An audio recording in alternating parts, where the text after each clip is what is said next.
Students, आज इस class में हम बात करने वाले हैं नेक्स्ट टॉपिक हमारे लिंकेज एंड रिकॉम्बिनेशन की। देखिए, दो बातें मैं क्लियर कर दूं सबसे पहले तो कि लिंकेज और रिकॉम्बिनेशन एक दूसरे के इनवर्स चलते हैं।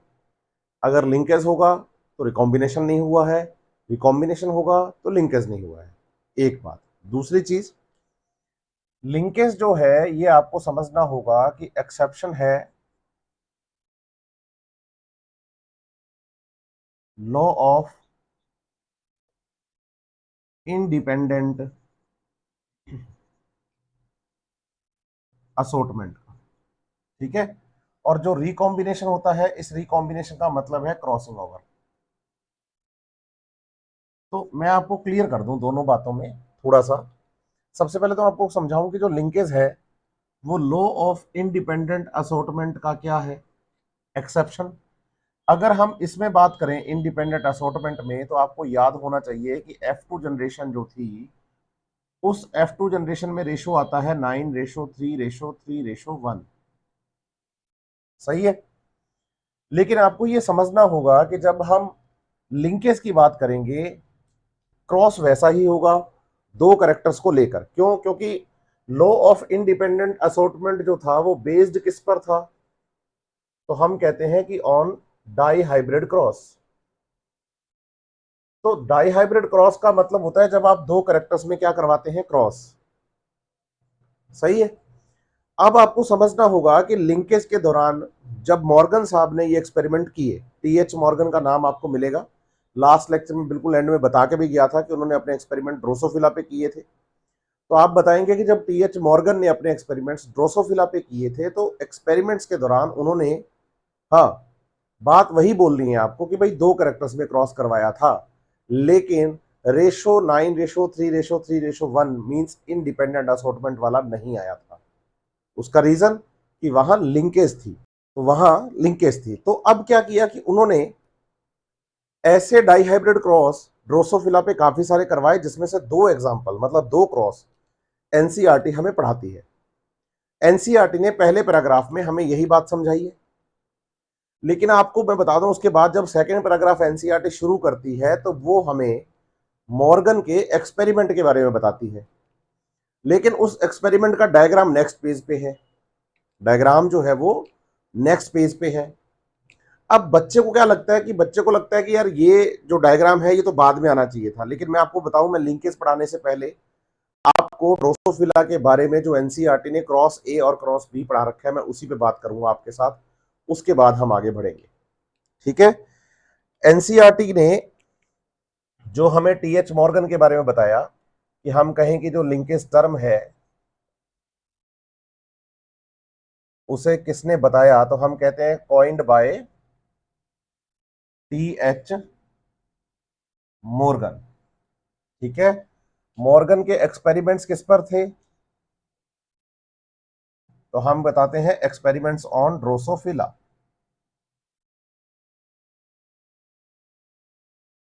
सही है। अब इसमें आपको समझना है कि जब हम ड्रोसोफिला की बात करते हैं तो इसे हम फ्रूट फ्लाई की बात बताते हैं। लास्ट लेक्चर में हमने ये भी बताया कि ड्रोसोफिला में क्रोमोसोम के नंबर कम है, लाइफ स्पैन छोटा है। जब ये रिप्रोड्यूस करते हैं तो नंबर ऑफ ऑर्गेनिज्म को रिप्रोड्यूस, मतलब नंबर ऑफ ऑर्गेनिज्म जो है वो प्रोड्यूस कर देते हैं। तो स्टडी करने के लिए, कल्चर में ग्रो करवाने के लिए बहुत आसान होता है। ऐसा हमने लास्ट लेक्चर में पढ़ा था, इसलिए एक्सपेरिमेंट्स इन्होंने ड्रोसोफिला पे किए। ड्रोसोफिला के इन्होंने बेसिकली तीन कैरेक्टर्स को यहां पर देखा, जिसमें पहला था बॉडी कलर, कि भाई मक्खी का कलर कैसा। दूसरा था आई कलर। और तीसरा था उनका विंग साइज, पंखों का साइज क्या है। सही है। बॉडी कलर में आपको बताना होगा, कैरेक्टर्स के साथ में आपको ट्रेट मिलेंगे यहां पर। तो ट्रेट्स में आपको याद करना है बच्चे,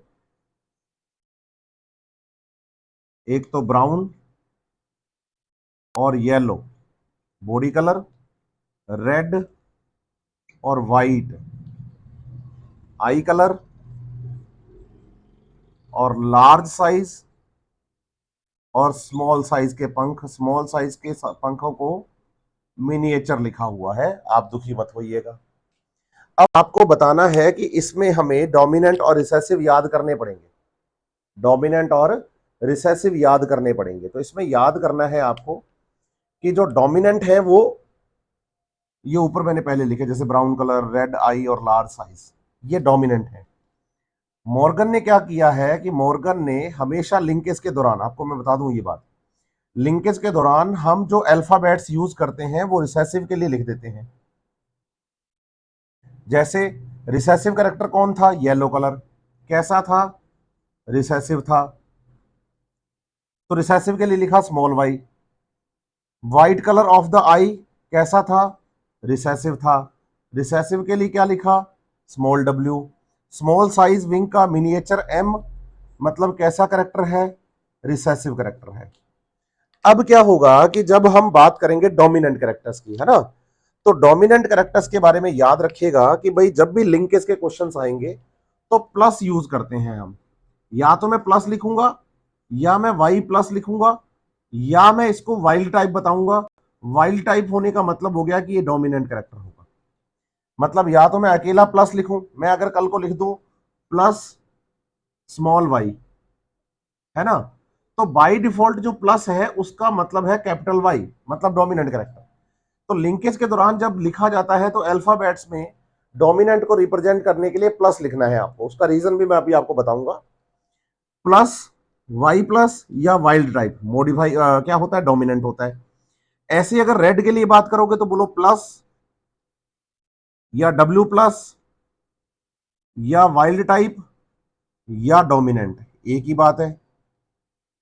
इधर अगर हम लिखेंगे तो प्लस या एम प्लस या वाइल्ड या डोमिनेंट, एक ही बात है। ठीक है। अब आप बताएंगे कि जो ड्रोसोफिला के क्रॉस हमें पढ़ाए गए हैं एनसीईआरटी के डायग्राम में, क्योंकि एनसीईआरटी जब पहला पैराग्राफ पढ़ा के आपको दूसरा पैराग्राफ लिंकेज का शुरू करती है तो वो फिगर की ही बात करती है कि भाई इस सेक्शन को आप देखो। तो उसमें बताइए कि जो पहला एक्सपेरिमेंट है, दो क्रॉस आपको दिखेंगे, एक है क्रॉस ए और एक है क्रॉस बी। तो हम बताएंगे कि जो क्रॉस ए है, कौन सा क्रॉस ए, वो बॉडी कलर और आई कलर का है, और क्रॉस बी जो है वो आई कलर और विंग साइज का है। तो दो हमें क्या करवा के दिए गए हैं? क्रॉस करवा के दिए गए हैं। मतलब दो कैरेक्टर ये और दो कैरेक्टर ये, मतलब क्रॉस तो ये डाई हाइब्रिड जैसा ही है। मतलब डाई हाइब्रिड जैसा मतलब दो कैरेक्टर पर बेस्ड है, लेकिन इसका जो रेशो आता है, इसका जो रेशो आता है वो 9:3:3:1 नहीं आता। क्यों नहीं आता? क्योंकि 9:3:3:1 जो है बच्चे वो किस में आएगा? तो हम बताएंगे वो इंडिपेंडेंट असॉर्टमेंट में आएगा। लेकिन क्या लिंकेज में भी ऐसा आएगा? तो हम कहते हैं लिंकेज में ऐसा नहीं होता है। तो बात करते हैं कि कैसा होता है। तो पहले तो मैं आपको एनसीईआरटी का वो डायग्राम समझा देता हूं, उसके बाद फिर मैं आपको लिंकेज और रिकॉम्बिनेशन या लिंकेज होने के या लिंकेज ना होने के आगे आपको अच्छे से रीजन समझा दूंगा। ठीक है। तो पहले मैं आपको क्या समझाऊंगा यहां पर?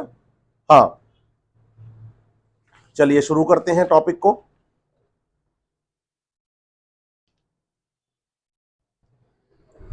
उसके लिए बोर्ड खाली चाहिए।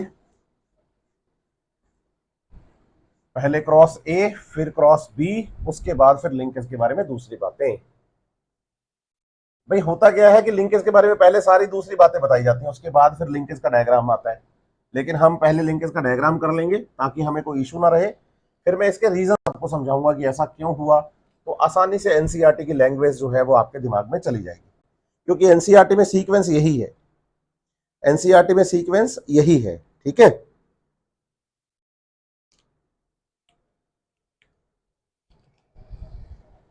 देखो, जो करेक्टर हम यहां चूज कर रहे हैं, कौन कौन से? Body colour, eye colour and wing size. बोलो इनके genes are on X chromosome. ये समझना होगा कि ड्रोसोफिला में इनके क्रोमोसोम्स जो होते हैं वो किस पर होते हैं? तो आप बताएंगे कि वो होते हैं एक्स क्रोमोसोम पर। मतलब ये सेक्स लिंक्ड है। याद रखिएगा ये बात है ना। ये जो क्रॉस इन्होंने कराया था बच्चे, ये सेक्स लिंक्ड था। सेक्स लिंक्ड क्रॉस का मतलब हो गया कि भाई सेक्स क्रोमोसोम्स पर क्या प्रेजेंट है। हाँ, एक्स और वाई की बात करेंगे तो उसमें से एक्स पर ये क्या कैरेक्टर के जीन प्रेजेंट हैं, किसके, बॉडी कलर के, आई कलर के और विंग साइज के। तो सबसे पहले बात वही एनसीईआरटी के अकॉर्डिंग चलते हैं, क्रॉस ए की बात करेंगे। क्रॉस ए में अगर आप पेरेंट्स की बात करें, एनसीईआरटी आपको यहां लिख के देगी पेरेंट्स। तो पेरेंट्स में आप बताएंगे कि भाई जैसे हम बताएं हमारे पास ये बताओ कि एक्स क्रोमोसोम है, क्या है ये, एक्स क्रोमोसोम है। और एक्स क्रोमोसोम पर आपको जीन बताया गया है वाई और डब्ल्यू, वाई और डब्ल्यू। अब आप बताइए अगर दोनों एक्स क्रोमोसोम है तो ये मेल होगा या फीमेल, तो बच्चा कहता है ये फीमेल होगा, ऐसा ही लिखा हुआ है, सही है। इसका मतलब इन्होंने फीमेल रिसेसिव कैरेक्टर्स के साथ ली है, रिसेसिव कैरेक्टर के साथ ली है। और अभी अभी हम कैरेक्टर्स को पढ़ के आए हैं कि आई का कलर येलो और सॉरी बॉडी का कलर येलो और आई का कलर व्हाइट। तो एनसीईआरटी यहां हमें लिख के भी देती है कि येलो और व्हाइट, ये कौन है, तो हम बताते हैं ये बॉडी कलर है। ये कौन है, तो हम बताते हैं कि ये हाँ आई कलर है, सही है। ये तो हो ही गया है। अब इसके बाद क्या होगा, इसके बाद हम बताएंगे कि हम मेल की बात करेंगे। तो मेल में बताएंगे एक तो एक्स क्रोमोसोम और दूसरा हम इसमें बताएंगे वाई क्रोमोसोम। अगर आप एनसीईआरटी को ध्यान से देखेंगे डायग्राम को, तो एक्स क्रोमोसोम और ये है बच्चे वाई क्रोमोसोम। आपके ये क्रोमोसोम्स के नाम लिखा हुआ एक्स वाई, ठीक है।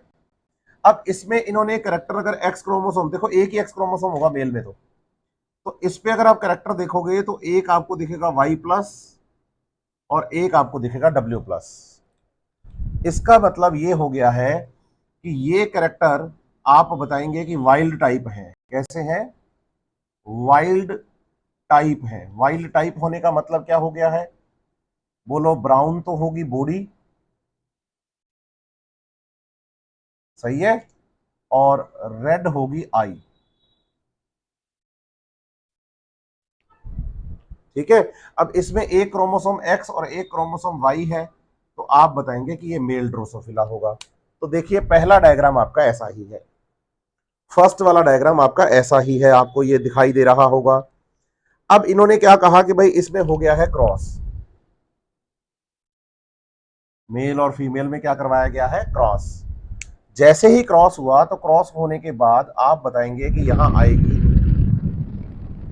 F1 generation.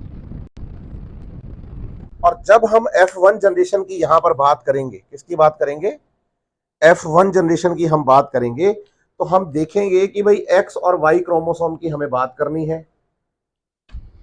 तो डायग्राम में आप देखिए एक्स क्रोमोसोम, भाई जब गैमेट्स बनते हैं ना तो एक्स एक्स और एक्स वाई हो जाएगा, मतलब इसका एक्स और इसका एक्स, इसका एक्स और इसका वाई, ऐसे मिल जाएंगे, सही है। अब आप बताएंगे कि एक एक्स क्रोमोसोम तो ये रहा, किसका, फीमेल वाला, तो इस पे तो जीन रहेंगे वाई और डब्ल्यू। और इधर हम बताएंगे कि मेल की बात करेंगे, तो मेल वाला एक्स क्रोमोसोम एक इधर आएगा, क्योंकि गैमेट्स होंगे तो मेल का एक्स क्रोमोसोम इसका एक्स क्रोमोसोम मिलेंगे, तो आप बताएंगे कि जीन आएंगे वाई प्लस और डब्ल्यू प्लस। इधर बात करोगे तो इधर बात करेंगे कि भाई फीमेल का एक एक्स क्रोमोसोम इधर चला गया, तो इसमें रहा वाई और डब्ल्यू, क्योंकि रिसेसिव जीन थे उनके पास, ध्यान दीजिएगा आप। और आपके पास इधर क्या है, वाई क्रोमोसोम। अब आप देखिए F1 जनरेशन में हमारे पास हाइब्रिड्स आ गए, हाइब्रिड्स आ गए। अभी आप देखो कि जो आपके पास क्रॉस ए में फीमेल थी बच्चे, वो रिसेसिव कैरेक्टर के साथ, और जो मेल था वो डोमिनेंट कैरेक्टर के साथ था। लेकिन जब इनमें क्रॉस करवाया गया तो आप बताएंगे कि F1 जनरेशन में ये थोड़ा उल्टा हो गया। और उल्टा होने का मतलब क्या हो गया है कि अब आपके पास जो फीमेल है वो वाइल्ड टाइप की है, लेकिन जो मेल है वो आपके पास रिसेसिव कैरेक्टर के साथ है। क्रॉस हो गया ना, उल्टा हो गया, देखो आप, इसका एक्स इसके पास आ गया, इसका एक्स इसके पास चला गया। ये F1 जनरेशन है। अब इस F1 जनरेशन में अगर हम सेल्फिंग करवाएं, इस F1 जनरेशन में हम क्या करवाएं, सेल्फिंग करवाएं, तो आपको इनके अब गैमेट्स बनाने होंगे। अब आप देखिए कि आपके पास एक कंडीशन है y प्लस वाई, दूसरी है w प्लस w, ये वाली कंडीशन है, सही है। अब आप बताओ कि ये हेटेरोजाइगोसिटी को रिप्रेजेंट कर रहा है, इससे आप गैमेट्स बना के देखो, तो आप बताओगे कि भाई गैमेट्स बनाते टाइम फोर्क लाइन मेथड को लगाएंगे हम, y प्लस वाई और इधर w प्लस w, इधर भी w प्लस और w। आप देखो गैमेट्स कौन कौन से बन रहे हैं, y plus w plus, y plus w, small y w plus और स्मॉल y स्मॉल w। तो बताएंगे कि 4 टाइप के गैमेट्स इधर से बन सकते हैं, 4 टाइप के गैमेट्स इधर से बन सकते हैं, यस और नो, यस और नो। तो हम बताएंगे कि सर ये वाला जो तरीका है, ये तरीका आपका कहां पर लगता है, हाँ इंडिपेंडेंट असॉर्टमेंट में, लेकिन ये तरीका यहां भी लग सकता है और इससे 4 तरह के गैमेट्स बन सकते हैं, 4 तरह के गैमेट्स बन सकते हैं ऐसे, ये 4 गैमेट्स बनाओगे। अब अगर 4 गैमेट्स बनाओगे तो इधर से गैमेट कितने टाइप के बनाओगे, इधर से गैमेट कितने टाइप के बनाओगे, तो आप बताओगे सर इधर से गैमेट केवल 2 ही टाइप के बनेंगे, 2 ही टाइप के।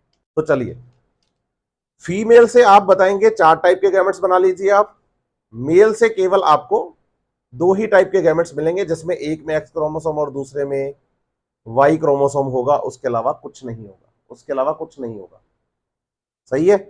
अब आप देखिए बच्चे, आप इस एक्स क्रोमोसोम को इन चारों से क्रॉस करवाइए पहले, तो ऊपर से लिखना शुरू करते हैं हम, ये सब एक्स क्रोमोसोम के लिए है, मैं आपको क्लियर कर दूं, ये सब एक्स क्रोमोसोम के लिए है, ठीक है। तो इसको क्या करते हैं हम, पहले इस वाले गैमेट्स इसके जो बने हैं ये 4, इनको वाई क्रोमोसोम से क्रॉस करवाते हैं। जैसे ही आप वाई क्रोमोसोम से क्रॉस करवाओगे तो एनसीईआरटी का पहला डिब्बा जो है वो आपको मिल जाएगा, और जब आप एक्स क्रोमोसोम से क्रॉस करवाएंगे तो आपको एनसीईआरटी का दूसरा डिब्बा मिल जाएगा। ऐसे है ये क्रॉस, आप देखो एनसीईआरटी के अंदर कि भाई डाईहाइब्रिड क्रॉस हुआ, डाईहाइब्रिड क्रॉस में ये वाला जो पोर्शन था हमारे पास, इससे हमने आगे 4 टाइप की गैमेट्स बना लिए, क्योंकि डाईहाइब्रिड क्रॉस हम पढ़ रहे हैं एक्स एक्स क्रोमोसोम के लिए। लेकिन मेल्स में ऐसा नहीं होगा, मेल्स में दोनों क्रोमोसोम अलग अलग है, एक्स क्रोमोसोम अलग है, वाई क्रोमोसोम अलग है। तो इससे 4 टाइप के जो गैमेट्स बने उसमें आप देखिए, पहले आप इन चारों क्रोमोसोम्स को, एक्स क्रोमोसोम को रख लीजिए, 1 2 3 और 4, ये 4 आपने रख लिए। अब आप बताओ इस पे जीन रखें हम y प्लस डब्ल्यू प्लस, फिर रखें बोलो y प्लस डब्ल्यू, फिर रखें बोलो स्मॉल y डब्ल्यू प्लस, और एक हम रखें स्मॉल y स्मॉल w। ये तो है सारे बोलो एक्स क्रोमोसोम। कौन से वाले एक्स क्रोमोसोम्स हैं, ये जो 4 गैमेट्स हमने इस फीमेल से बनाए हैं, सही है। फीमेल के ये F2 जनरेशन वाली फीमेल के ये गैमेट्स हैं 4। अब इसमें से एक वाई क्रोमोसोम को इन चारों से क्रॉस करवाओ, ये एक वाई क्रोमोसोम, ये एक वाई क्रोमोसोम, ये एक वाई क्रोमोसोम, ये एक वाई क्रोमोसोम, तो ये हमारे पास 4 कॉम्बिनेशन आ गए मेल्स के। ये सारी F2 जनरेशन है पूरी की पूरी, लेकिन इसमें आपको समझना होगा F2 जनरेशन में ऊपर वाला जो खाना है, ऊपर वाला जो डब्बा है बच्चे, वो मेल्स को रिप्रेजेंट कर रहा है, अगर आप ध्यान से देख पाएंगे तो।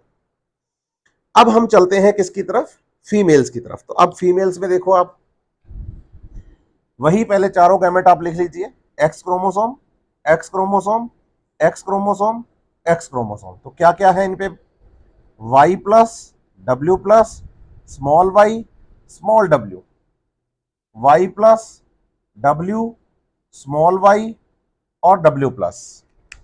अब आप बताइए कि जब इनमें हमने क्रॉस करवाया है, तो अब जो फीमेल वाला एक्स क्रोमोसोम है, उस एक्स क्रोमोसोम को आप रख दीजिए, देखिए चारों के साथ। तो small y small W small y small W, small y small W small y small W.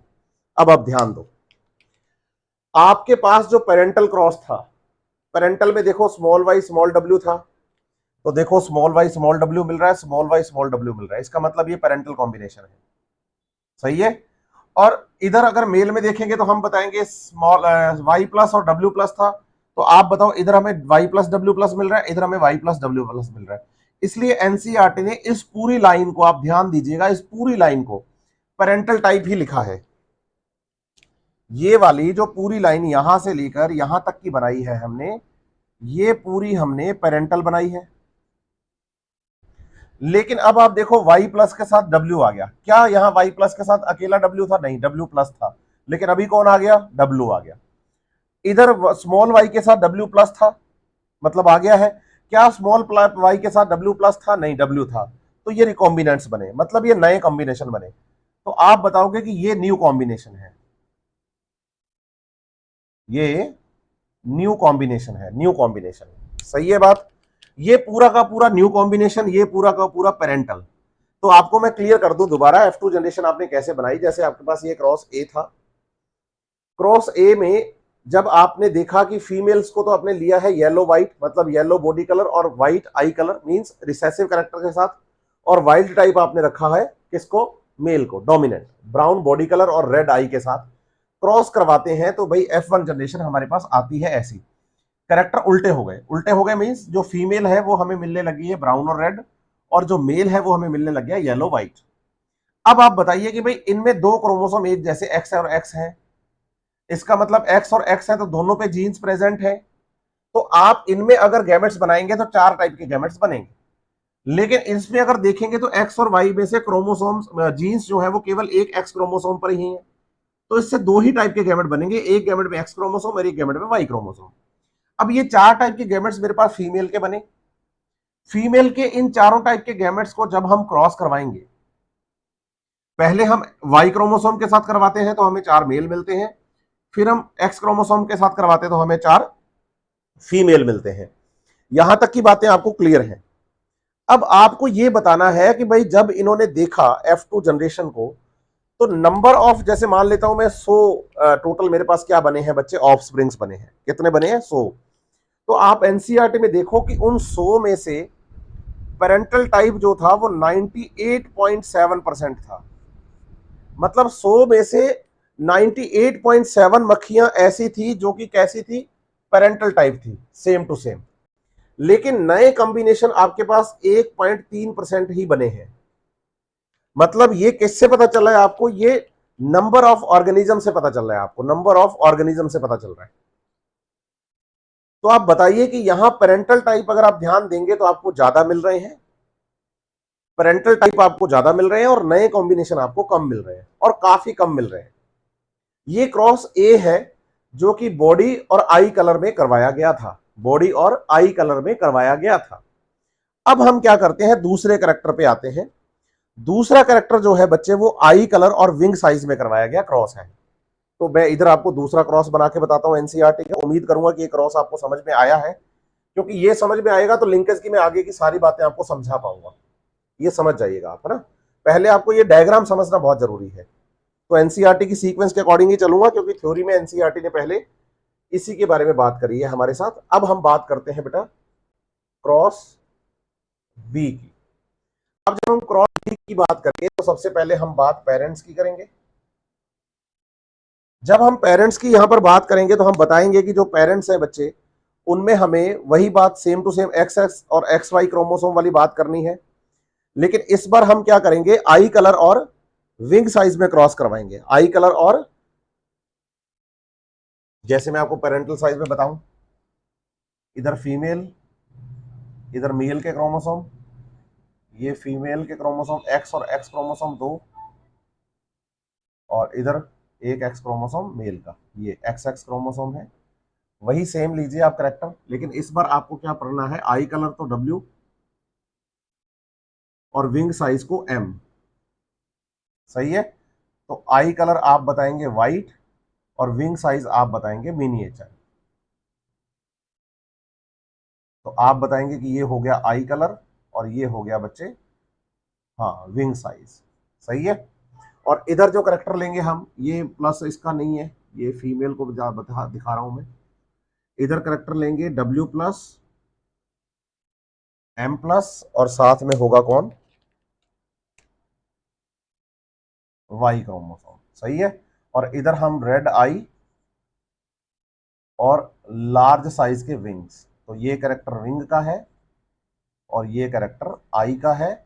और ये पूरा कॉम्बिनेशन अगर हम देखें तो ये वाइल्ड टाइप का कॉम्बिनेशन है, वाइल्ड टाइप का कॉम्बिनेशन है। ठीक है, अब आप बताएंगे कि इनमें जब हम क्रॉस करवाएं तो हमारे पास सबसे पहले आएगी F1 जनरेशन। अब F1 जनरेशन में अगर आप मेल्स और फीमेल्स को देखेंगे तो मेल फीमेल में आप बताएंगे कि भाई जैसे ये हमारे पास फीमेल के 2 एक्स क्रोमोसोम आ गए, ये हमारे पास ये वाली कंडीशन आई। अब आप बताओगे इधर तो रहा small w, small m, w plus, m plus, w, m और y क्रोमोसोम। वही बात सेम टू सेम उल्टा हो गया है कि जो करेक्टर आपको मेल में दिख रहे थे वो फीमेल में आ गए, जो फीमेल में दिख रहे थे वो मेल में आ गए। क्यों? क्योंकि दोनों में क्रॉस हो गया, एक्स एक्स क्रोमोसोम इधर उधर चले गए। बात क्लियर हो गई F1 जनरेशन तक। अब हम F2 जनरेशन की बात करेंगे। जब हम F2 जनरेशन की बात करेंगे तो F2 जनरेशन में वही बात, पहले आपको 4 कॉम्बिनेशन बनाने हैं मेल के और फिर 4 कॉम्बिनेशन आपको बनाने हैं फीमेल के। लेकिन अब आप समझ के देखो कि ये जो हमारे पास गैमेट्स आपको दिखाई दे रहे हैं, इनसे 4 टाइप के आपको गैमेट्स मिलने वाले हैं। कितने टाइप के? 4 टाइप के गैमेट्स। कौन कौन से गैमेट्स दिखेंगे आप बताएंगे? एक गैमेट हमें दिखेगा, देखो W प्लस M प्लस, एक गैमेट हमें मिलेगा W और M वाला। ये तो बोलो सेम टू सेम वैसे गैमेट्स हो जाएंगे। अब दूसरे जो गैमेट्स हैं बच्चे वो चेंज हो गए हैं थोड़े से। उनमें एक्स क्रोमोसोम पर आप बताओगे W प्लस और M, और दूसरे वाले में मिलेगा हमें W और M प्लस। ये गैमेट्स के क्रोमोसोम्स हैं। कौन से क्रोमोसोम्स हैं? X chromosomes. और इनके साथ हम किसको रिप्रेजेंट करवाएंगे? Y chromosome. और वाई क्रोमोसोम पर तो जीन है ही नहीं, वाई क्रोमोसोम पर तो जीन है ही नहीं, है ना। तो ये F2 जनरेशन हमारे पास आ रही है क्रॉस के बाद। अब हम बात करें सेम फीमेल के लिए, तो 4 टाइप के गैमेट्स बनेंगे क्रोमोसोम को देखकर आप देखिए। एक W plus, M plus, small w, small m, W plus, small m, small w और M plus. X chromosome, X chromosome, X chromosome और एक्स क्रोमोसोम। लेकिन आप बताइए मेल से तो केवल एक ही एक्स क्रोमोसोम आएगा हमारे सबके पास, ये एक्स, ये एक्स, ये एक्स और ये एक्स, और सब में होगा small w small m, small w small m, small w small m, small w small m। और बताइए कि ये एक्स क्रोमोसोम जो आया है ये मेल का एक्स क्रोमोसोम है। तो आप ध्यान दीजिएगा कि यहां पर भी आपको ऐसा ही कुछ मिला है, लेकिन फर्क किस बात में आया? फर्क आया इस बात में कि जो पेरेंटल टाइप था ये वाला, आप देखिए W प्लस M प्लस एक साथ है, W प्लस M प्लस ये आ गया, स्मॉल w स्मॉल m एक साथ है, ये स्मॉल w स्मॉल m एक साथ आ गया।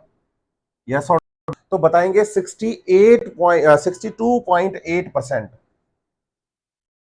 हमें पेरेंटल टाइप मिला। 62.8% हमें कैसा मिला? हम कहते हैं पेरेंटल टाइप मिला, पेरेंटल टाइप। और ये वाले क्या है बोलो? New combinations. तो न्यू कॉम्बिनेशन हमें कितने मिले बोलो? 37.2%। अब एक बात समझिए, मेंडल ने क्या किया कि मेंडल ने जब भी डाई हाइब्रिड क्रॉस, ध्यान दीजिएगा बात पर, बच्चा कहता है कि मैं इनका अगर रेशो निकालूंगा तो इनका भी रेशो निकालूंगा तो बात बैठ ही जाएगी ना सर वैसी, लेकिन नहीं बैठेगी। मैं समझाता हूं कैसे। इंडिपेंडेंट असॉर्टमेंट में क्या था कि जब भी आप डाई हाइब्रिड क्रॉस करवाओगे तो आप फिक्स हो कि रेशो 9:3:3:1 आएगा। लेकिन जब आप लिंकेज की बात करते हो, लिंकेज के दौरान जब आप क्रॉस करवाने की कोशिश करते हो तो आप बताओगे कि आप जब 2 कैरेक्टर्स में इधर देख रहे हो तो रेशो देखो अलग है, पेरेंटल टाइप बहुत ज्यादा है, वाइल्ड मतलब जो नए कॉम्बिनेशन है बहुत कम है। लेकिन जब इन दोनों कैरेक्टर्स में आपने क्या करवाया? क्रॉस जीन्स में, तो आप बताओगे कि पेरेंटल टाइप आए हैं आपके पास पहले वाले क्रॉस से कम और नए कॉम्बिनेशन आए हैं ज्यादा। इंडिपेंडेंट असॉर्टमेंट का मतलब था कि आप कहीं पर भी किसी भी डाई हाइब्रिड क्रॉस करवा लो, रेशो 9:3:3:1 आएगा, लेकिन यहां ऐसा नहीं हो रहा। यहां क्या हो रहा है, रेशो बदल रहा है। जब आप कैरेक्टर्स बदल देते हैं तो रेशो भी बदल जाते हैं। तो इन्होंने कहा कि कुछ ना कुछ ऐसी प्रॉब्लम है, कोई ना कोई ऐसी बात है जो इंडिपेंडेंट असॉर्टमेंट को फॉलो नहीं करती। अब वो बात क्या है, उसी को हमें समझना है। ऐसा क्यों हुआ कि यहां हमें 98.7% जो है बच्चे, वो कॉम्बिनेशन किसका मिल गया, पेरेंटल, और 1.3% हमें किसका मिला है, नई कॉम्बिनेशन।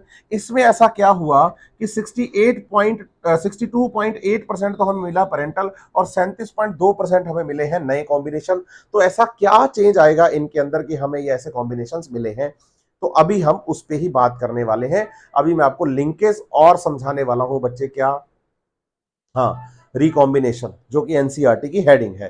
तो हम अभी बात कर रहे हैं लिंकेज और रिकॉम्बिनेशन के बारे में। मैं आपको यहीं से शुरू करता हूं।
चलिए, मैं क्या करूंगा कि अभी पहले आपको रिकॉम्बिनेशन, क्रॉसिंग ओवर समझाऊंगा कि क्या होती है।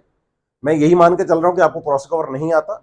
बच्चा मियोसिस में हालांकि पढ़ लेता है, लेकिन फिर भी मैं यहां थोड़ी बहुत उसको जानकारी दे दूंगा और उसके बाद मुझे लिंक समझाना उसके लिए और आसान हो जाएगा। जैसे सबसे पहले हम यहां बात करें रिकॉम्बिनेशन की। बताइए, रिकॉम्बिनेशन का मतलब होता है क्रॉसिंग ओवर होना, और क्रॉसिंग ओवर का मतलब होता है कि भाई एक्सचेंज ऑफ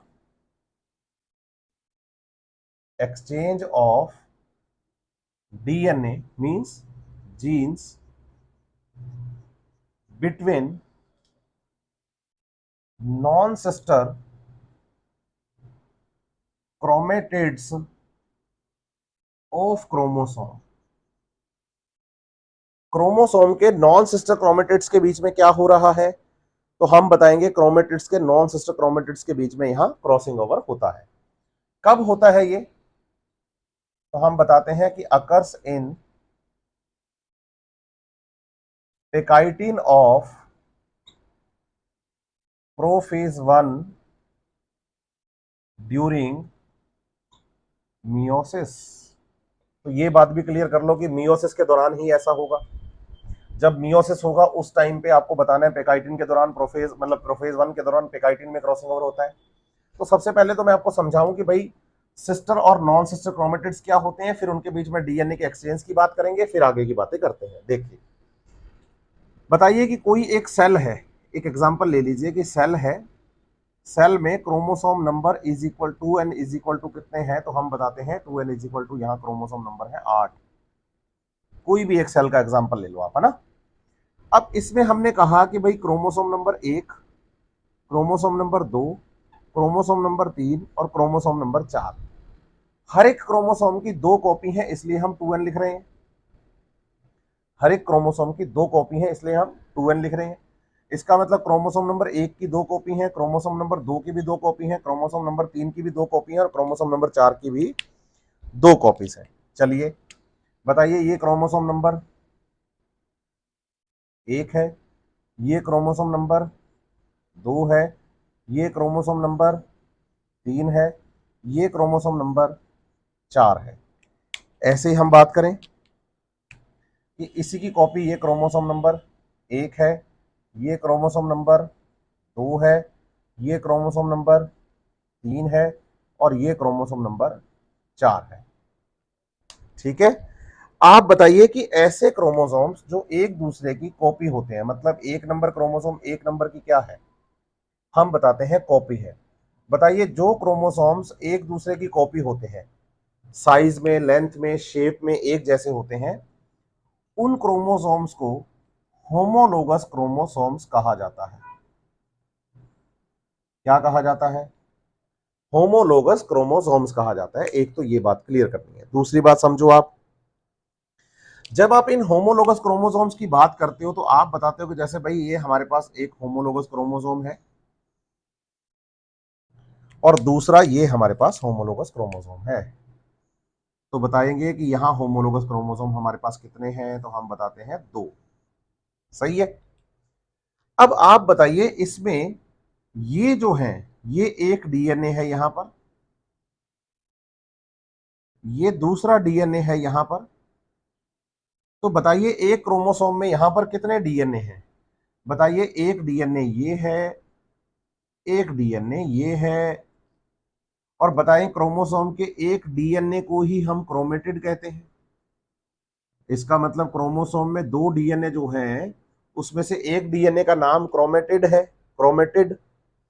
ऐसे ही आप रेड कलर वाले क्रोमोसोम में भी देखेंगे तो ये इसका डीएनए है, ये इसका डीएनए है, तो इसका मतलब ये एक क्रोमेटिड है और ये भी एक क्रोमेटिड है। तो बताइए क्रोमोसोम में कितने क्रोमेटिड? बोलो, 2 2 क्रोमेटिड।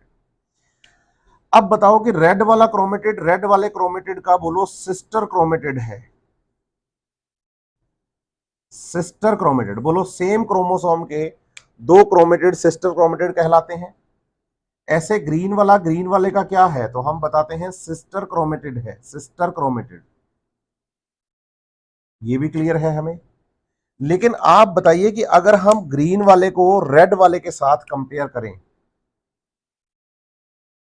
इन दोनों को कर लो चाहे इन दोनों को कर लो, बताइए इन्हें हम नाम देंगे नॉन सिस्टर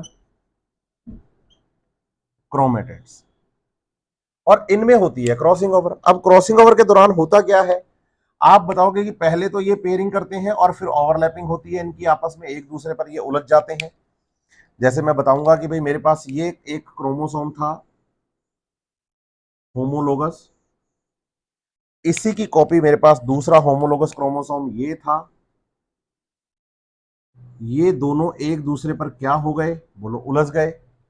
जब ये उलझे और उलझ के इन्होंने क्रॉसिंग ओवर को कंप्लीट किया, नॉन सिस्टर क्रोमेटिड्स ने क्रॉसिंग ओवर को कंप्लीट किया, तो बताइए कि क्रॉसिंग ओवर कंप्लीट होने के बाद जैसे ये एक क्रोमोसोम था ये अलग हुआ, दूसरा ये क्रोमोसोम था ये इससे अलग हुआ, तो बताएंगे कि जिस जगह पे इनमें ओवरलैपिंग हुई थी तो इनमें डीएनए का क्या हो गया, एक्सचेंज। तो बोलो रेड वाले का डीएनए ग्रीन वाले के पास आ गया और ग्रीन वाले का डीएनए रेड वाले के पास आ गया।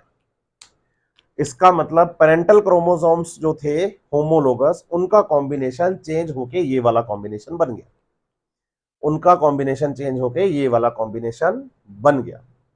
इसे कहा जाता है क्रॉसिंग ओवर। तो आप बताइए इन दोनों क्रोमोसोम्स में से, ये जो 2 क्रोमोसोम्स बने हैं हमारे पास होमोलोगस, इनमें से एक क्रोमोसोम इन वन गैमेट, ये एक क्रोमोसोम एक गैमेट में जाएगा, और दूसरे वाले की बात करेंगे तो बताएंगे कि 1 क्रोमोसोम इन अनदर गैमेट। मतलब ऐसे हमारे पास एक सेल से 4 गैमेट बनते हैं तो चारों में क्रोमोसोम्स अलग अलग हो जाते हैं। इसीलिए बताइए मियोसिस डिवीजन को हेटेरोटाइपिक डिवीजन कहा जाता है, क्योंकि उसमें जो पेरेंटल कॉम्बिनेशन था क्रोमोसोम्स का वो नहीं रहता।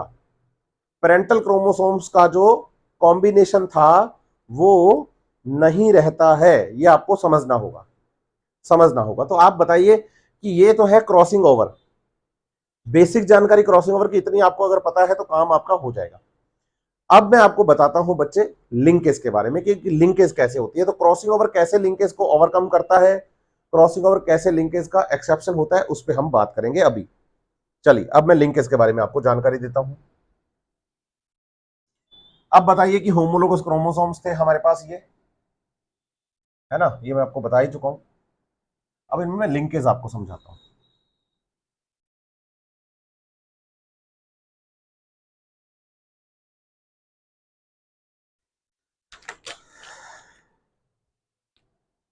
बताइए, एक होमोलोगस क्रोमोसोम तो था ये,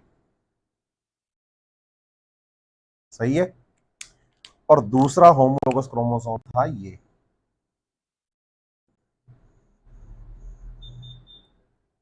सही है।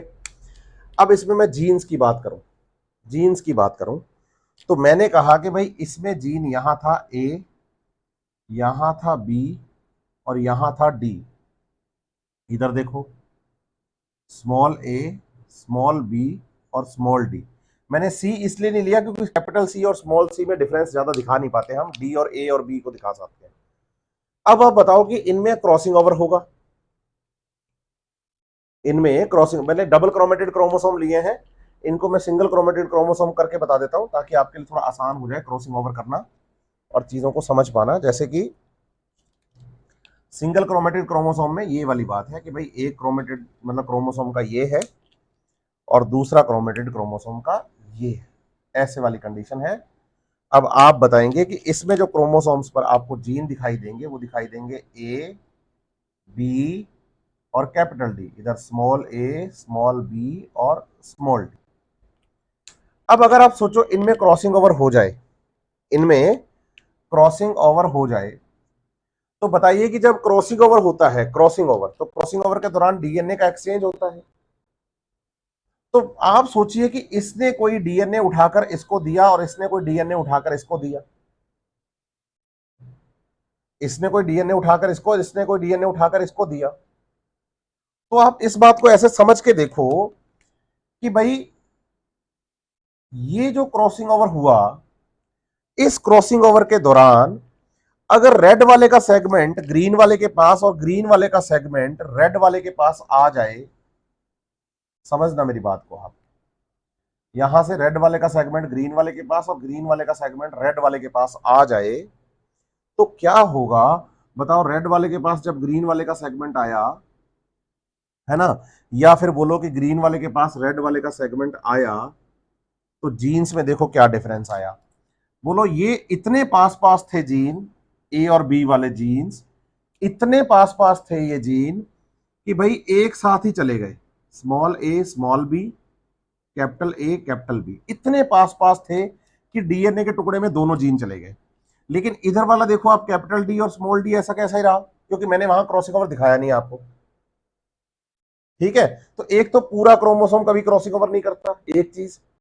दूसरा, जब सेगमेंट उठ के गया तो बोलो जैसा का जैसा इधर गया वैसा का वैसा ये इधर आ गया, तो जीन्स का पेयर आ गया, जीन्स का पेयर आ गया। तो अभी तक कंडीशन बन रही थी capital A capital B capital D, small a small b small D.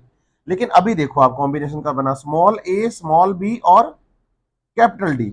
इधर देखो कैपिटल ए कैपिटल बी और स्मॉल डी, कॉम्बिनेशन चेंज हो गए ना, कॉम्बिनेशन चेंज हो गई। अब ये तो कंडीशन वन है। अब इसमें बताओ कि ये जीन जब भी जाएंगे ऐसा का ऐसा ही उठ के सेगमेंट जाएगा डीएनए का, क्योंकि इतने नजदीक है, इतने पास है कि इनको अलग करना मुश्किल है। तो बताइए ऐसे जीन्स क्रोमोसोम्स के जो एक साथ जैसे वो पेरेंटल कॉम्बिनेशन में थे वैसे ही वो किसमें चले जाएं, नए कॉम्बिनेशन के दौरान भी वैसे ही आ जाएं, तो ऐसे जीन्स को हम लिंक्ड जीन्स कहते हैं, लिंक्ड जीन्स। तो बताएंगे ये जीन्स लिंक्ड जीन है। अब यहीं पर मैं इस कंडीशन को अगर चेंज करके बना के दूं आपको, मैं कहूं कि मेरे पास ये एक क्रोमोसोम है, सुनिएगा मेरी बात ध्यान से, ये दूसरा क्रोमोसोम है, ठीक है। इस पे जो जीन्स प्रेजेंट हैं वो जीन है बोलो ए बी और डी, इधर है स्मॉल ए स्मॉल बी और स्मॉल डी। इनमें बोलो हुआ क्रॉसिंग ओवर, यहां पर ये क्या था, क्रॉसिंग ओवर। तो क्रॉसिंग ओवर होने के बाद आप बताएंगे कि जब ये जीन्स यहां से उठ के पेरेंटल कॉम्बिनेशन से नए कॉम्बिनेशंस का फॉर्मेशन करेंगे तो हम बताते हैं कि यहां पर जीन्स का डीएनए का एक्सचेंज हो गया, तो रेड वाला ग्रीन के पास और ग्रीन वाला डीएनए जो है वो रेड के पास आ गया, इसी को हम क्रॉसिंग ओवर कहेंगे। अब बोलो कि जब ऐसा हुआ तो जीन्स भी तो चेंज हुए होंगे, तो बोलो इधर था कैपिटल ए, वो आ गया इधर स्मॉल ए, इधर आ गया कैपिटल ए, लेकिन यहां देखो कैपिटल बी रहा, स्मॉल बी रहा, कैपिटल डी रहा, स्मॉल डी रहा। अब कॉम्बिनेशन देखो आप, बताओ कि यहां पर ए और बी में दूरी क्या थी, ज्यादा, तो कॉम्बिनेशन पहले था ए बी और डी, कॉम्बिनेशन फिर बाद में था ए बी और डी, इधर कॉम्बिनेशन बना स्मॉल ए कैपिटल बी कैपिटल डी, इधर कॉम्बिनेशन बना कैपिटल ए स्मॉल बी और स्मॉल डी। यहां देखो कि ए और बी साथ साथ जा रहे थे नए कॉम्बिनेशन में भी, लेकिन यहां ए और बी साथ साथ नहीं जा रहे हैं नए कॉम्बिनेशन में भी। इसीलिए आप बताइए कि जब हमने y और w में क्रॉस करवाया, y और w में क्रॉस करवाया, तो नए कॉम्बिनेशन हमें केवल 1.3% मिले, लेकिन जब हमने w और m में क्रॉस करवाया तो हमें नए कॉम्बिनेशन 37.2% मिले। उसका रीजन यही है कि भाई उनके बीच में डिस्टेंस ज्यादा है। तो लिंकेज का मतलब होता है जब एक क्रोमोसोम पर जीन बहुत पास पास प्रेजेंट हो, बहुत पास पास प्रेजेंट हो, तो वो नेक्स्ट जनरेशन में भी वो टुकड़ा डीएनए का एज इट इज ही जाएगा, दोनों डीएनए साथ के साथ जाएंगे। लेकिन अगर दो जीन्स के बीच में डिस्टेंस क्रोमोसोम पर ज्यादा है तो क्रॉसिंग ओवर उनको अलग अलग कर देता है, तो दूरी बढ़ जाती है, दूरी बढ़ जाती है। इस बात को आपको समझना होगा, दूरी बढ़ने से बोलो क्रॉसिंग ओवर के चांसेस बढ़ जाते हैं, क्रॉसिंग ओवर के चांसेस बढ़ जाते हैं, ये बात समझनी होगी। तो ये दो कॉम्बिनेशन आपको लिंकेज के लिए याद करने हैं। दूसरी बात मैं आपको बताता हूं यहां पर जो आपके लिए बहुत इंपॉर्टेंट है, आपको याद होनी चाहिए। आप बताएंगे कि jeans of linkage means linked genes are present on same chromosome, एक ही क्रोमोसोम पर दोनों जीन मिलेंगे। लेकिन वहीं अगर हम बात करें बच्चे, while the jeans of independent assortment are present on different chromosomes. आपको ये बेसिक सा स्टेटमेंट याद रखना है। इंडिपेंडेंट असॉर्टमेंट में जैसे हमने डाई हाइब्रिड क्रॉस में सीड की शेप और सीड के कलर की बात करी थी, अगर याद हो तो आपको सीड के शेप और सीड के कलर की बात करी थी, याद है आपको? हाँ, राउंड और येलो, रिंकल्ड और ग्रीन की बात हुई थी, याद है ना? लेकिन उसमें अगर याद हो तो क्रोमोसोम 1 नंबर और क्रोमोसोम 7 नंबर पर थे जीन्स, अलग अलग क्रोमोसोम पे। लेकिन जब आप लिंकेज पढ़ते हो तो आप या तो क्रोमोसोम नंबर 1 के ही जीन पढ़ोगे या क्रोमोसोम नंबर 2 के ही जीन पढ़ोगे, ये दिमाग में रखिए। तो ये सबसे बेसिक डिफरेंस है बच्चे लिंकेज और इंडिपेंडेंट असॉर्टमेंट का। बताइए, लिंकेज इंडिपेंडेंट असॉर्टमेंट का एक्सेप्शन है। मेंडल को क्यों नहीं मिला था लिंकेज का कॉन्सेप्ट? क्योंकि उन्होंने जो भी कैरेक्टर स्टडी किए, एक तो मैं आपको बताऊं, उन्होंने 7 पेयर ऑफ कैरेक्टर को स्टडी किया था। टोटल अगर हम करें तो 21 कॉम्बिनेशन बनते हैं। पहली बात तो ये कि उन्होंने 21 के 21 कॉम्बिनेशन नहीं बनाए थे, 21 के 21 कॉम्बिनेशन को स्टडी नहीं किया था। दूसरी बात यह कि जो भी उन्होंने कैरेक्टर स्टडी किए उनके क्रोमोसोम्स जीन्स अलग अलग क्रोमोसोम्स पे थे। लेकिन मॉर्गन ने जब इसको ड्रोसोफिला में स्टडी करके देखा तो उन्होंने पाया कि भाई यहां कॉम्बिनेशन का जो रेशो है वो वैसा नहीं आ रहा जैसा कि इंडिपेंडेंट असॉर्टमेंट से आता है। बताइए, अगर जीन नजदीक होंगे तो नए कॉम्बिनेशन कम बनेंगे, जीन्स अगर दूर होंगे तो नए कॉम्बिनेशन ज्यादा बनेंगे। तो बताइए, जब हम येलो और व्हाइट वाले जीन्स की बात करते हैं, मींस बॉडी कलर और आई कलर की बात करते हैं ड्रोसोफिला में, तो कॉम्बिनेशन केवल 1.3% आपने बनाया है, नए कॉम्बिनेशन जो बनाए, है ना? रिकॉम्बिनेंट्स कहा जाता है नए कॉम्बिनेशंस को। लेकिन जब वहीं पर बच्चे आप इसे विंग साइज और आई कलर के साथ क्रॉस करवाते हैं तो नए कॉम्बिनेशंस आपके पास 37.2% बनते हैं। इसका मतलब उन जीन्स के बीच में डिस्टेंस ज्यादा है। अब एनसीईआरटी ने यहीं पर हमें एक बात और अच्छी सी समझाई। उन्होंने कहा कि भाई जो टीएच मॉर्गन के स्टूडेंट थे, एल्फ्रेड स्टूटवेंट, चलिए मैं इस पे बात करता हूं। अब यहां तक की बातें आपको क्लियर है सबको?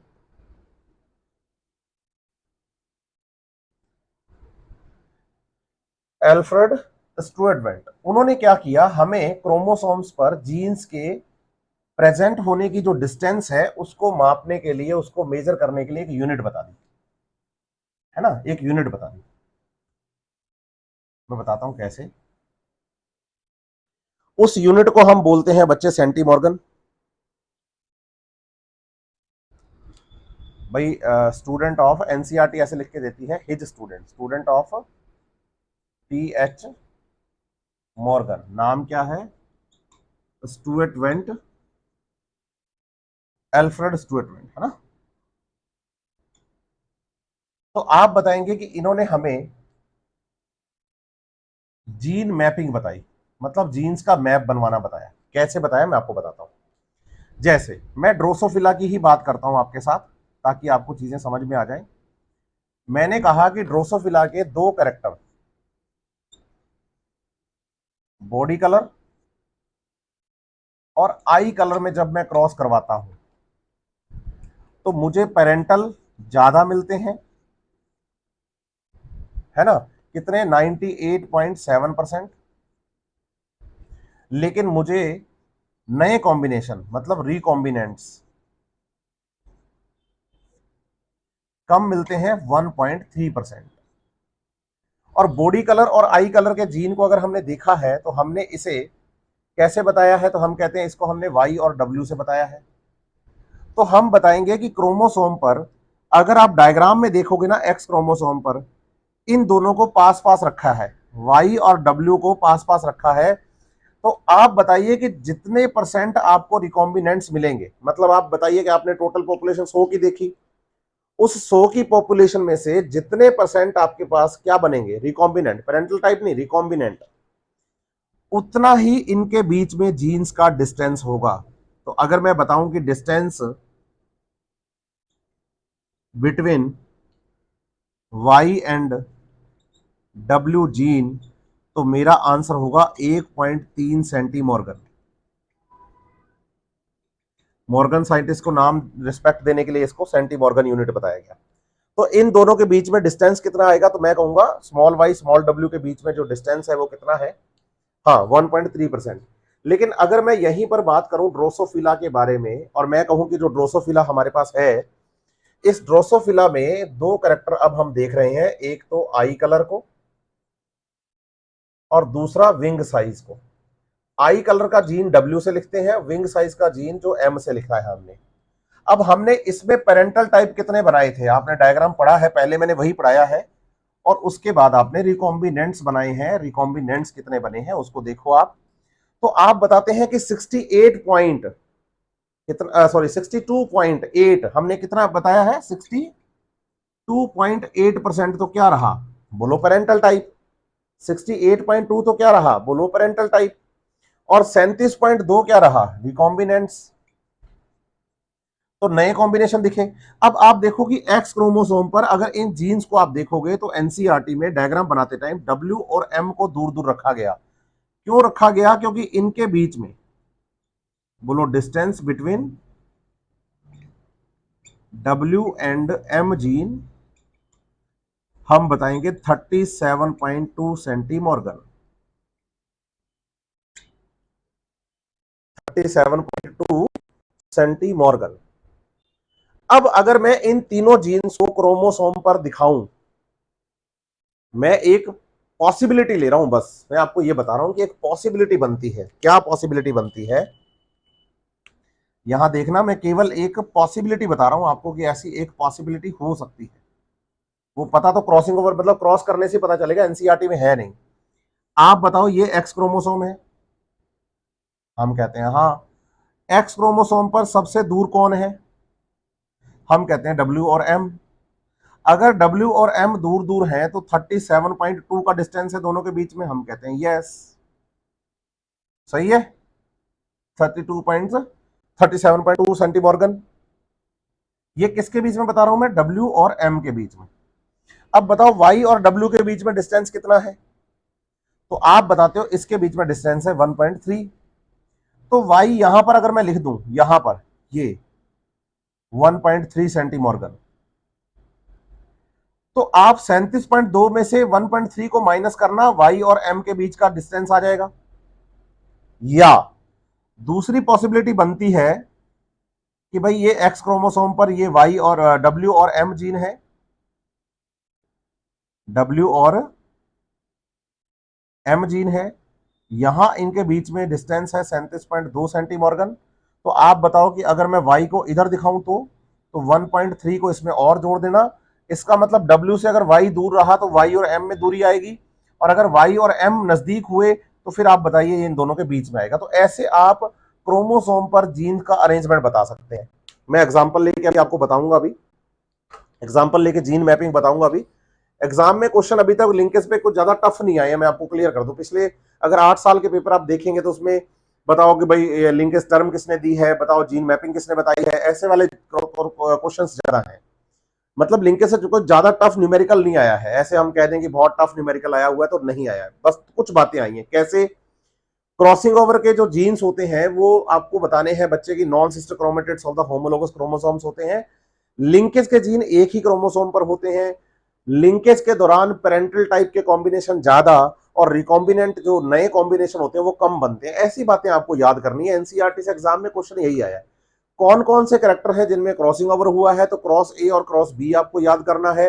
यही बातें केवल आपको पता होनी चाहिए। अब कुछ बातें मैं काम की और बताता हूं जो कि आपको एग्जाम के पॉइंट ऑफ व्यू से थोड़ी इंपॉर्टेंट होगी। जीन मैपिंग का एग्जांपल लेके बताता हूं, ठीक है, यहीं पर ही। अब आप बताइए कि जीन मैपिंग कैसे करेंगे हम। आप मेरी बात समझना बच्चे, मैं क्या समझाने की कोशिश कर रहा हूं कि भाई मैंने कहा मेरे पास ये एक एक्स क्रोमोसोम है। बच्चा कहता है हाँ ये एक्स क्रोमोसोम है, मुझे समझ आई है बात। मैंने कहा कि भाई यहां W और M का ये जीन है, दोनों के बीच में डिस्टेंस कितनी आई है, तो बच्चा कहता है 37.2 सेंटीमॉर्गन। सही है, ठीक है।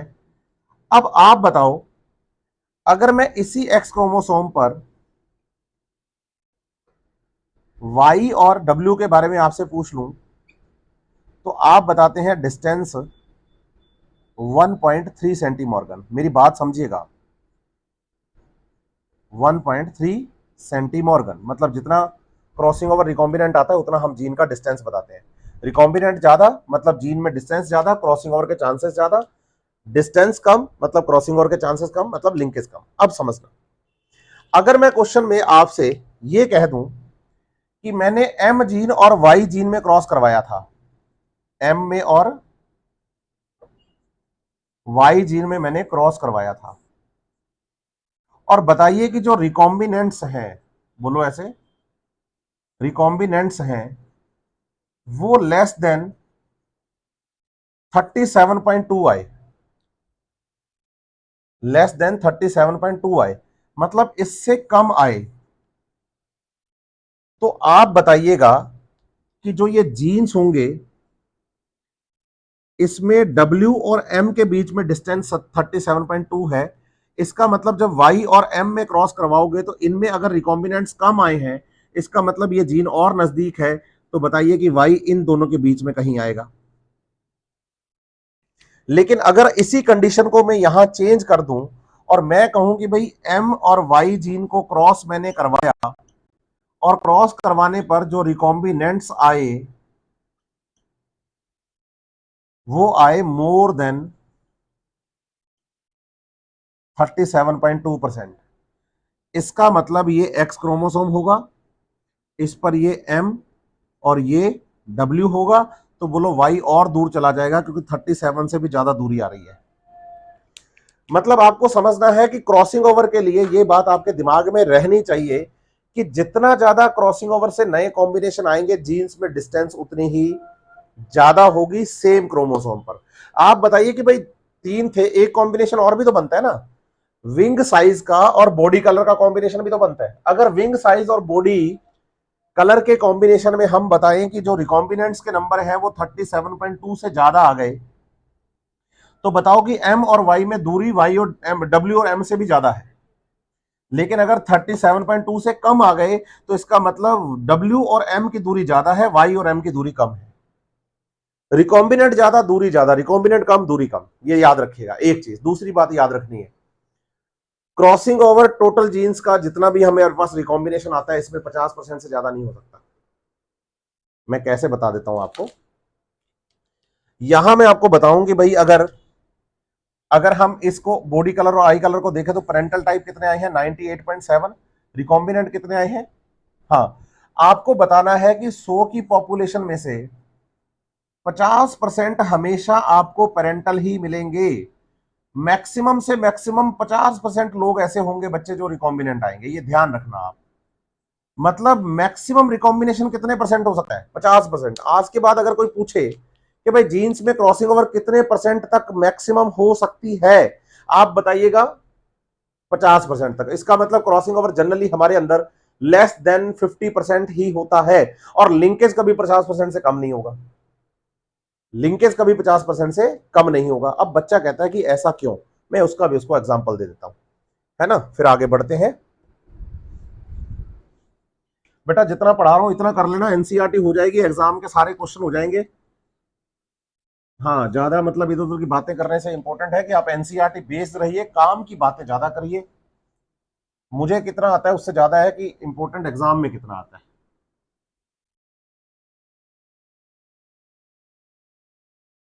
देखो मैं एक बात और बताता हूं अच्छी सी आपको, मैं कह रहा हूं कि भाई जो क्रॉसिंग ओवर है और जो लिंकेज है ना, इसके बारे में याद रखना कि ये जनरली लेस देन 50% ही होता है। मतलब मैक्सिमम 50% होगा, और जो लिंकेज होता है बच्चे ये मोर देन 50% होता है। मींस ये मैक्सिमम 100% हो सकता है और मिनिमम 50%। ऐसा क्यों है, जैसे आपने एक एक्स क्रोमोसोम बनाया, ये एक एक्स क्रोमोसोम बनाया, इस पे आपने जीन रखा डब्ल्यू और इस पे रखा आपने वाई, और ऐसे इधर डब्ल्यू और वाई, ठीक है। इसको आपने क्रॉस किससे करवाया, तो हम कहते हैं इसको क्रॉस हमने करवाया है डब्ल्यू प्लस और वाई प्लस से, और इधर हमने वाई क्रोमोसोम रखा था, सही है। क्रॉस करवाने के बाद आपके पास कॉम्बिनेशन आया था डब्ल्यू वाई F1 जनरेशन में, W plus Y plus W Y, और ये अब आप इसमें देख के देखो आप कि जब हम गैमेट्स इससे बनाएंगे, अब इससे गैमेट कितने टाइप के बनाएंगे, बोलो वन टाइप के। कौन सा गैमेट बनेगा, बोलो डब्ल्यू और वाई वाला। इससे गैमेट भी एक्स क्रोमोसोम को मान के चलो, वाई क्रोमोसोम का तो मतलब ही नहीं है कोई, तो इससे भी एक ही टाइप का बनेगा डब्ल्यू प्लस और वाई प्लस वाला, गैमेट की बात कर रहा हूं। अब आप इनके अगर गैमेट्स बनाओगे, इनके अगर गैमेट्स बनाओगे इसके बेसिकली, तो आप बताइए इससे चार टाइप के गैमेट्स बनेंगे, कौन कौन से। तो आप चेंज करके देख लीजिए, हमारे पास ये कंडीशन जो आई है इसमें हेटेरोजाइगोसिटी आ गई है। आप बताओ कि हमारे वाई और वाई प्लस, सही है। अब देखो इसमें W Y plus, W plus Y और डब्ल्यू प्लस वाई प्लस। अगर आप इन गैमेट्स में एक एक क्रोमोसोम को देख रहे हो, एक्स एक्स एक्स एक्स को, तो यहां बताओ डब्ल्यू वाई, क्या ये पेरेंट्स में था, बिल्कुल था, पेरेंटल टाइप है ये गैमेट। इधर देखो डब्ल्यू प्लस वाई प्लस, क्या ये पेरेंट्स में था, बिल्कुल पेरेंट्स में था। और इधर देखो आप, ये डब्ल्यू और वाई प्लस, ये डब्ल्यू प्लस और वाई, ये न्यू गैमेट्स हैं, न्यू कॉम्बिनेशन हैं।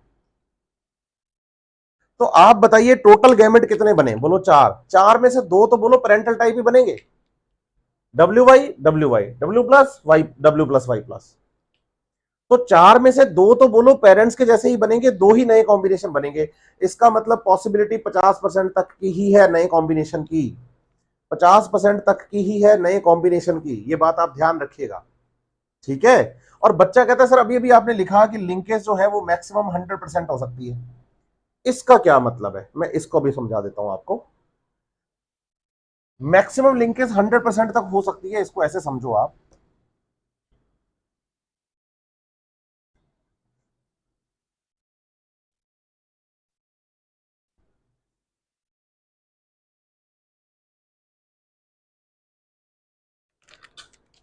बताओ, मेरे पास कोई ये एक क्रोमोसोम है बेटा,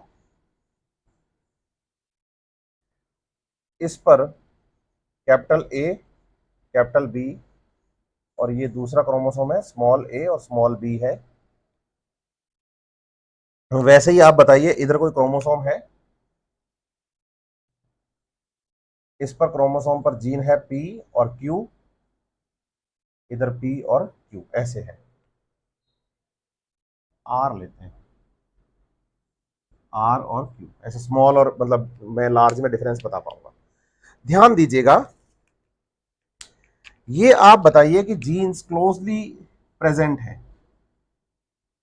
टाइट है, क्लोज प्रेजेंट है। तो जब इनसे गैमेट्स बनेंगे, इनसे जब गैमेट्स बनेंगे, है ना, तो गैमेट फॉर्मेशन के दौरान बताओ कि ये क्रोमोसोम पर gene capital A capital B small a small b वैसे ही जाएंगे जैसे पेरेंट्स में थे, मतलब दो ही टाइप के गैमेट्स हैं, इनमें क्रॉसिंग ओवर हुआ ही नहीं है। आप बताइए, इसे हम कंप्लीट लिंकेज कहेंगे? ये बहुत रेयर दिखता है आपको,